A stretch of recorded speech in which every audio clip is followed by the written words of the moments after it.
उपमुख्यमंत्री एकनाथ शिंदे यांनी लाडकी बहीण योजनेवरून विरोधकावर जोरदार टीका केली आहे।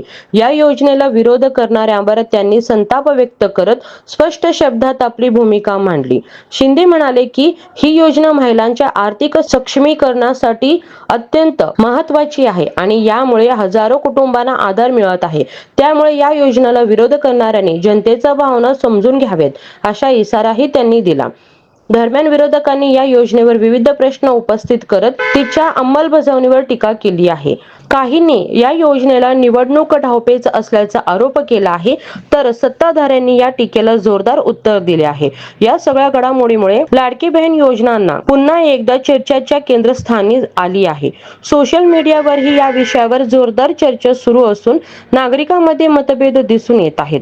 महिलांच्या सक्षमीकरणासाठी अशा योजना किती प्रभावी ठरतात आणि त्यांचा खरा फायदा कोणाला होतो यावर आता लक्ष केंद्रित झालं आहे। अधिक अपडेटसाठी HSN मराठी न्यूज चॅनलला सबस्क्राईब करा।